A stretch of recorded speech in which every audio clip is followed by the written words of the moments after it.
Pessoal, vamos definir agora o que são números primos, tá?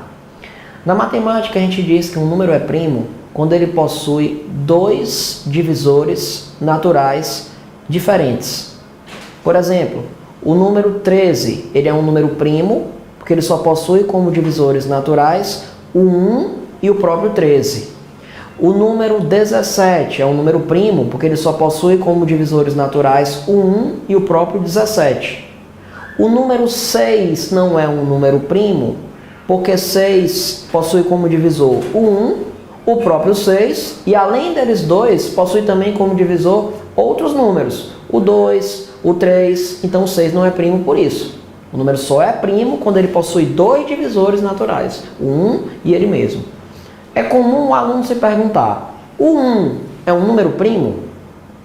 O 1 ele dá para dividir por 1 e dá para dividir, obviamente, por ele mesmo.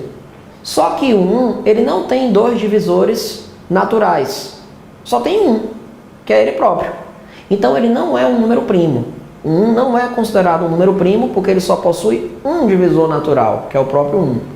Professor, e 2 é primo ou não? O 2 é o único número par que é primo na matemática. Porque qualquer outro número par, além de dar para dividir por 1 e pelo próprio número, também vai dar para dividir por 2, pelo simples fato de ser par. Então já vai ter no mínimo 3 divisores. Então o número 2 é o único número na matemática que é par e é primo. Só dá para dividir por 1 e por ele mesmo. Então vamos dar um outro exemplo. Vamos colocar aqui o número 50. Será que o número 50 é um número primo? Vou lhe ensinar um método para você descobrir rapidamente, sem ficar testando todos os valores. É só você amarrar aqui a raiz quadrada de 50. Quem é a raiz quadrada de 50? Por mais que não seja exata, vamos pensar, a de 49 não é 7? Então a de 50 vai estar bem pertinho do 7, 7, alguma coisa. Então basta você tentar dividir os 50 pelos números de 1 a 7. Ah, professor, então basta eu tirar a raiz quadrada e tentar dividir do 1 até aquela raiz quadrada. Então vamos tentar. Do 1 até o 7. Pessoal, 50 dá para dividir por 1? Dá.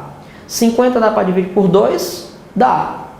Então se já deu por 1 e já deu pelo 2, eu já sei que ele dá por ele mesmo, então ele já vai ter mais de 2 divisores.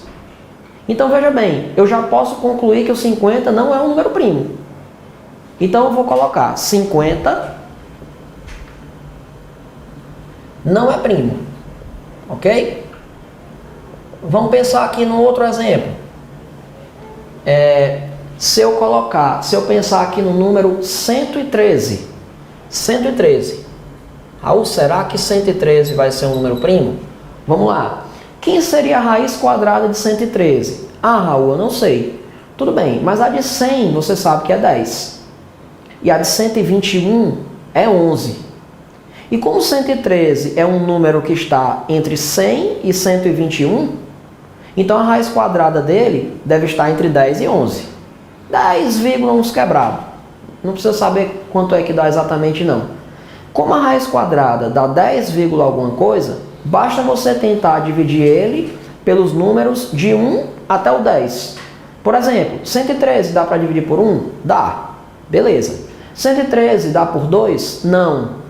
Não dá por 2 porque não é par. Não vai dar por 3, não vai dar por 4. Pode tentar. Não vai dar por 5, nem por 6, nem por 7, nem por 8, nem por 9, nem por 10. Então, como ele só deu por 1 desses valores aí, de 1 até 10, e obviamente eu sei que o 113 vai dar para dividir também por ele mesmo, então ele só vai ter 2 divisores naturais distintos. Então eu posso dizer que o 113 vai ser um número primo.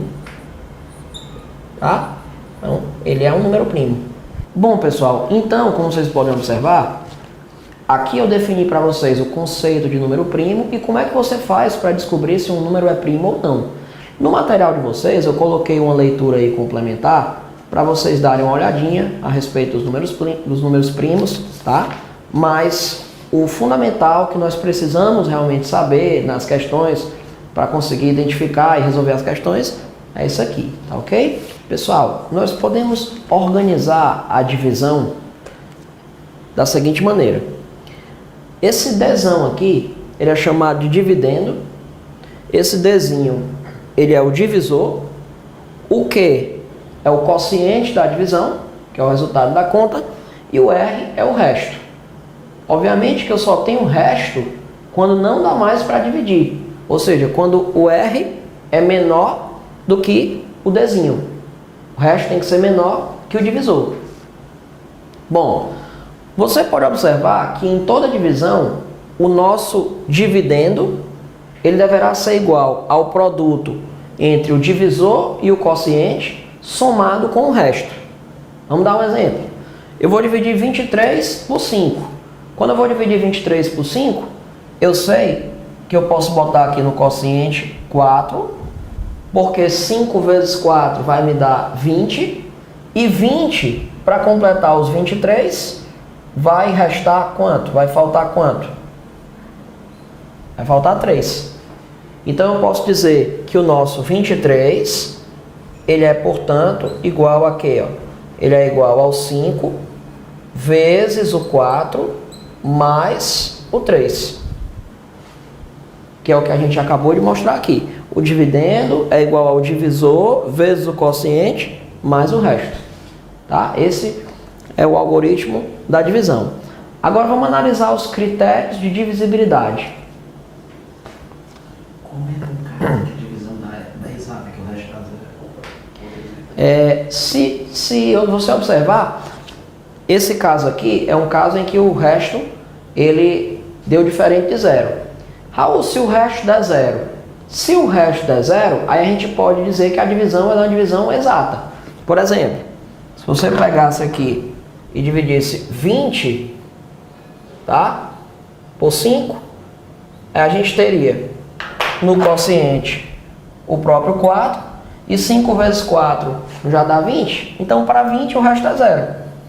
Então nesse caso eu posso dizer que 20 é igual a 5 vezes o 4 mais o zero. Tá? Então sempre que o resto da divisão ele é zero, a gente fala que é uma divisão exata. Ok?